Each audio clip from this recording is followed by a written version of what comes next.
Det her, det er mærkelige ting, som millionærer de har købt. Og jeg tror, der er nogle ret mærkelige ting iblandt. Tror du ikke også, det, Nat? Jeg tænker, der er måske nogle sådan crazy ting, man tænker sådan, hvorfor? Ja, det tror jeg virkelig også. Så det bliver mega sjovt. Men i hvert fald, hvis I er nye på kanalen, så skynd jer for guds skyld lige ned og subscribe. Det vil være mega fedt at have med, ikke Nat? Ja, det vil det virkelig. Og lad os så tage et kig på nogle mærkelige ting, som millionærer de har købt. Okay, så Nat, allerede nu, vi har Bill Gates her, ikke? Ja. Så lad os prøve at se, hvad han har købt. Han har brugt $50.000. Det svarer til, hvad er det? 250.000 danske kroner. 300.000 kroner, okay? Han har købt sådan en der inde i sit mansion. Nej. Okay, så Bill Gates har simpelthen købt en trampolinpark inde i hans mansion. Hvad? Ja, den kender man godt. Det er... Der er ikke nogen, der har købt den. Var der ikke nogen, der købte den? Det ved jeg ikke. Ej, lad være. Den blev røden. $120.000. 111.000 euro. Nej. Hvad? Der var en, der købte den, og så er der en anden en, der bare tager den og spiser den. Hvad? Nej. Det er en, der havde en hund, der så døde, og så har han fået den tilbage til live, eller hvad? Han har klonet sin hund. Nej. Han har taget generne for sin afdøde hund, og så har han klonet den til 2 nye hunde. For $200.000? What? Something about that just feels wrong. Ja, det føles lidt forkert. Lidt. Men det er jo, han har gjort det i god tro, ikke? Men alligevel... Not as wrong as a billionaire's purchase. Nej. Hvad er den næste her? Der er en, der har... Vent, hvad for noget? Nej, det er en, der er død af det. Ej, hvad er der sket her? Wasn't like most billionaires. He's done things people couldn't even dream of doing. Like flying around the world in a record 40... Okay, så det er en billionær, som der har gjort alle mulige gode ting. Exploring the South Pole with his son. Var det ikke ham med den der ned til Titanic? Jo, det er ham med ubåden. Jeg synes også, at han så ret genkendelig ud. Jeg tror, det er ham. Det må det næsten være. Ja. Ja, han er ned til Titanic. Mand. Men det er også for nyligt. Ej, det er tragisk. Ja. Ja, og han tog også sin søn med jo. Det er jo de to der var meget snak om. Nej, det var en anden millionær, der tog hans søn med. Tror du det? Yeah. This submarine was built by a dumbass. Not only was this thing piloted with a video game control.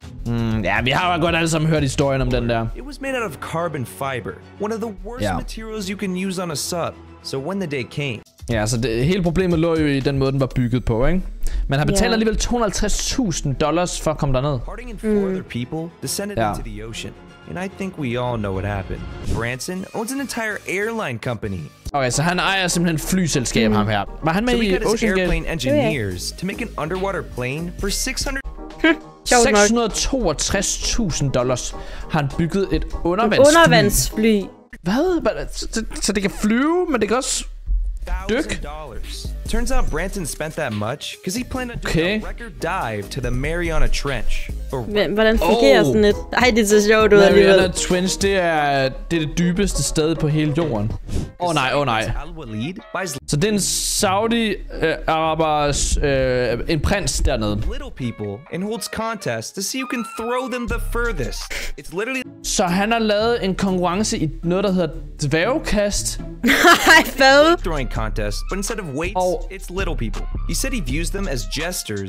Han har simpelthen holdt en konkurrence, hvor man skal kaste med dværge. Han betaler $1 million i løn om året til, at de vil være med til det. Altså det tror jeg helt ærligt, hvis jeg var født som en dværg, ikke? Jeg tror helt ærligt også, at jeg havde sagt ja til lige at blive kastet med i løbet af sådan en konkurrence der, ikke? For hvis man får så meget løn. Jeg ved selvfølgelig ikke, hvad de får enkeltvis, men det er stadig mange penge. Hvis lønnen er høj, jeg vil gerne være blevet kastet. Altså, det er jo fair nok, synes jeg. Elon Musk spent $1 million. Så har vi Elon Musk. Han har brugt $1 million på hvad? On something a little different. Det var hans... var det hans første bil, måske? A car that can turn into a submarine. Ja, den har jeg godt hørt om. En bil, der kan blive lavet om til en ubåd. Det er faktisk sejt nok. But it's the same car used in the James Bond movie. And it just surprises you that it actually works. Og den virker rent faktisk. Det er faktisk ret vildt. One billionaire spent over Nej, så der er en ny billionær, der har købt mad her. $2 millioner. On a piece of paper?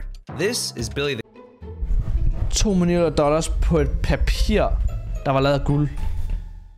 Eller hvad? Kid, a famous outlaw from the 1800s. And I guess this billionaire has something for criminals. So you bought one of the only pics of this dude for 2.3 million. Det er det eneste billede, der er af en eller anden gammel person i Western. Hvor bare en kriminel. Ja, det eneste billede, der eksisterer, købte han for $2,3 millioner. Det er altså rigtig mange penge. What? Men så er det jo nok, fordi han ser det som en investering, så forhåbentlig kan han sælge det på et andet tidspunkt måske. Måske. Det kan også være, at det... Altså, men det er jo godt nok crazy stadigvæk. As a lady who spent millions of dollars just hvad? like a cat. Der er en, der har brugt millioner af dollars på at ligne en kat. Og tænderne og knorhår ind i... Nej. She received $2.5 billion. 2,5 billioner dollars efter hun gik fra sin mand, havde hun fået. She should have signed a prenup. Because she really used that money to turn herself into a cat. Og hun brugte den til at lave sig om til en kat. After years of plastic surgery, this is her now. She's literally nicknamed Catwoman, spending a total of $4 million on plastic surgery. $4 millioner. And she really turned into a crazy cat. Lad nu være. 77 years old. Nej. She with $0 in her bank account. Ej, hvor dumt. Så hun brugte alle pengene på det? Nej. Og hun ligner jo bare lort nu. Someone spent even more just to smell some ass. Nej. Marilyn Monroe's ass. One of the most famous women ever. See, she wore this dress to President Kennedy's birthday party. Så hun havde en kjole på til John F. Kennedys fest. Ja, den kender jeg godt, den kjole. So this creepy ass. Så kjolen havde hun haft på uden noget undertøj på. Så den her billionær købte kjolen for $4,8 millioner. Det er vist også den, Kim Kardashian har på at komme til ødelægge. Nej, jeg tror, det er bare nogen med for mange penge, mand. What? Just so he could smell it. Okay, så har vi Jeff Bezos. Nu begynder det at blive crazy, det her. Jeff Bezos? Ja. Amazon? Okay, men det er fordi, jeg ikke har ansigter på det jo. Wasted $8 million a ticket he didn't even use. Han har brugt $8 millioner på en billet, han ikke har brugt. After Jeff Bezos auctioned off a ticket to space, billionaire Ken Griffin just had to win it. But after he paid the $8 million, dude got... Vent. Han vil simpelthen donere det. Ja, han vil donere sædet til en school teacher. Okay, så han har købt et sæde i den her spacecraft sammen med Jeff Bezos for $8 millioner. Men den donerer han så. Ja, det var da sødt. Okay, så hvad nu det her for noget? Ej, det ved jeg godt, det der. Ja, det har jeg også godt set. Der er en, der har skrevet sit navn på en ø. Ja, så man kunne se hans navn fra rummet af. Nej, navnet er væk. Han brugte $22 millioner på det. Somehow, Bill Gates bought scribbles in a book worth more than that. Nej, Bill Gates har købt noget, der er mere værd end det. Okay, hvad har han så købt? Noget scribbles i en bog? It's not just any book. It's by the famous artist Leonardo da Vinci. And da Vinci was weird. In this notebook, he wrote from right to left. And it's not like people during his time did that. Nah, he was the only one. And I guess that okay, så han har købt en notesbog for Leonardo da Vinci måske. Det må næsten være det. Men igen, det er jo nok noget investering i historie, som så stiger i værdi, eller et eller andet, ikke? Because he bought the notebook for 30 million. 30 millioner, det er godt nok meget alligevel. The most expensive book in history. Billionaire Jared Isaacman was tired of beer that was brewed on Earth, so he needed something a little more out of this world. Hvad? Har han taget en øl med op i rummet? The SpaceX flight for 55 million. Så han har købt en SpaceX. Hvad? Beer in space. He actually brewed about 3,000 gallons of it, and you could buy some right now for yourself in Boston. What? Okay, så han har lavet øl op i rummet, og så har han sat det til salg nede på jorden. Men det koster om 55 millioner at lave det. This was a viral stunt. What? Let the attention go to waste. So they use the views to raise funds for St. Jude, which helps. Det er nice faktisk. Så alle de visninger, der kom fra livestream eller et eller andet, de har lavet om. Der donerer de det så til børn med kræft. Det er nice. After they raised over $150 million, Elon Musk donated $50 million on top of that. Raising a total of over $200 million. $200 millioner nåede de. Det er altså sindssygt godt gået. Next billionaire has the Okay, var det Trump? weirdest and creepiest Nej vel? purchases Er det ikke yet. det? Er det det? After Jeffrey Epstein died, Stephen Nej, nu det er helt op at vende alt det her med Jeffrey Epstein lige pludselig. Ja, lad os prøve at se, hvad han siger ham her. decided he wanted to buy the Pedo Islands. Han har købt øen. Hvordan kan den overhovedet blive sat til salg? Nå, det var da han døde, ham der Jeffrey Epstein. Okay. Now that alone is just a red flag, but it gets even worse, because he plans to turn the island's mansions into a hotel. I want people. Ej, der er folk, der ikke tænkt sig at eller jo, det er der sikkert et marked for. 100% folk vil besøge det. Men det er jo... Han vil simpelthen lave det om til hoteller. Okay. To sleep at night, knowing what went down in there. Hov, nu kommer Olaf igen. Det er altid, når vi optager. Hallo. But Cecil Chow spent double. Nå, lad os hoppe videre. Der har vi en her, Cecil Chow, hvad han købt. You'll never believe. Because after he found out his daughter was lesbian, he offered $65 million to any dude that could turn her straight. $65 millioner til den person, der kan gøre hans lesbiske datter ikke lesbisk. Ej, det er crazy. Thousands of guys failed. Chow Der er 1000 mænd, der har fejlet. started getting desperate, so we decided to double his offer to Nej. $120 million. $120 millioner til den, der kunne gøre det. Men tror du så nogensinde, det skete? Det tror jeg Jeg ved ikke. det ikke.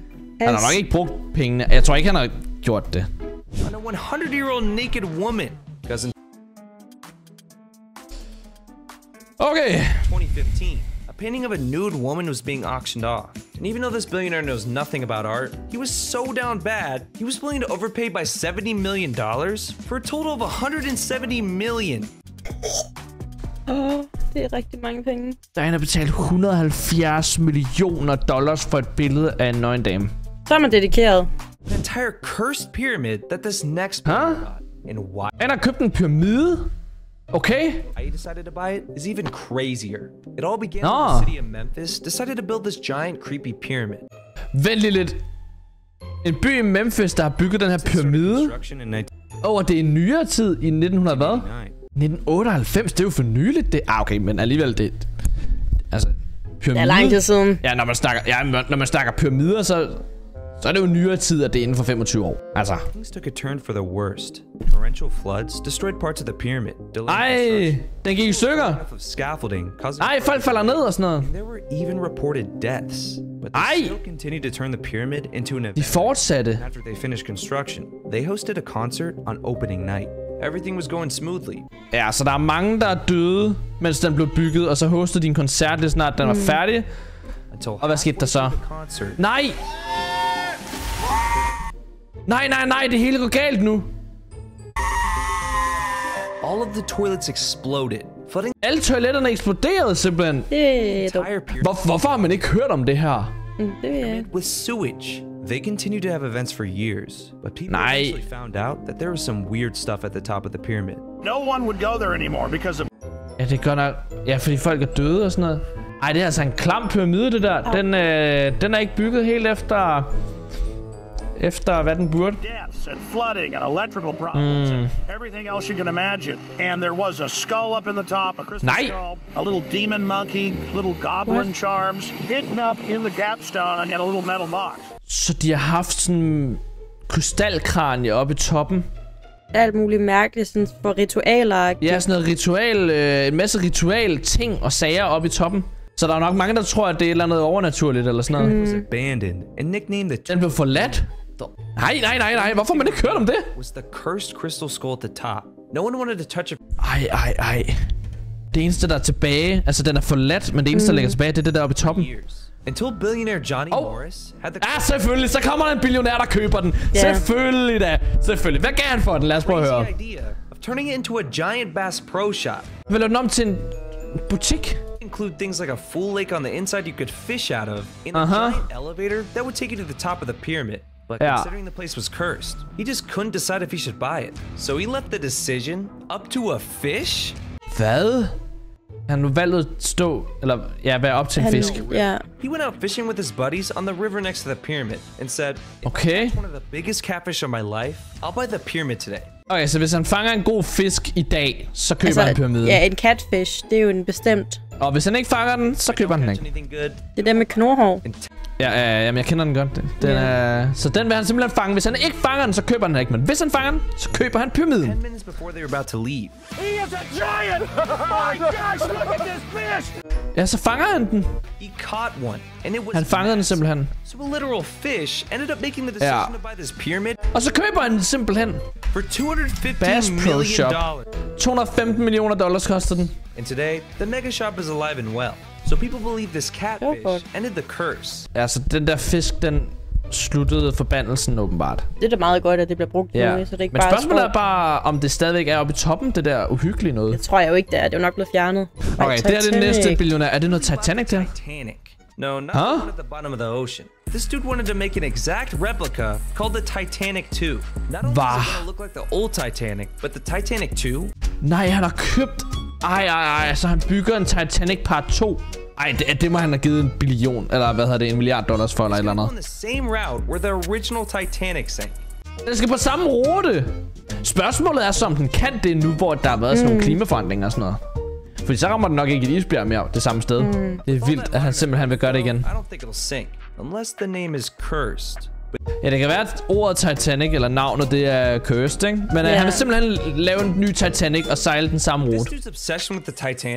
Hvad den kostede? Nå, okay, 567 millioner. Jeg skulle lige til at sige, at det var billigt, men det er godt nok mange penge. Men jeg har faktisk regnet med mere. Åh nej, det bliver vildere, Nat. Det bliver større nu. Okay, lad os prøve at høre. Because I bet you didn't know. In 2019, Michael Bloomberg was running. Michael Bloomberg. Nå, han prøver at stille op som præsident, simpelthen. Which is crazy, because he spent more on advertising than all the Democratic candidates combined. Nej. Han har brugt flere penge på annoncer for, at han skal være præsident, end nogle af de andre, og han vandt ikke. His campaign only lasted 3 months. Hvad? Kampagnen varede kun 3 måneder. Somehow, in 3 months, this man spent over $1 billion on ads for his campaign. Nej! Han brugte over $1 milliard på reklamer. Ej. And still, no one knew he was running. It was og ingen vidste, han var stillet op. biggest waste of money ever. Jamen, jeg har heller aldrig hørt om Bloomberg før. Nej, aldrig. Ej, det er slemt. Because after he spent $1 billion, he got roasted so hard that he gave up. Han gav op? Hvad? Nej. Ej, det er spild af penge. To talk about who we're running against. A billionaire who calls women fat broads and horse-faced lesbians. Ja, den er ikke helt god. Det er heller ikke lige helt godt at kalde kvinder det. No, I'm not talking about Donald Trump. Nå, han tager bare. Ja, okay. Man kunne godt lige tro, det var Donald Trump, men ja. Nå, jamen Nat, det var simpelthen mærkelige ting, som billionærer de har købt. Det var godt nok crazy, det der. Der var virkelig mange vilde ting. Så ja, men hvis I godt kunne lide videoen, smid et like, og hvad skal man ellers gøre, Nat? Like og subscribe. Ja, like og subscribe, og så ses vi i næste video. Hej! Hej!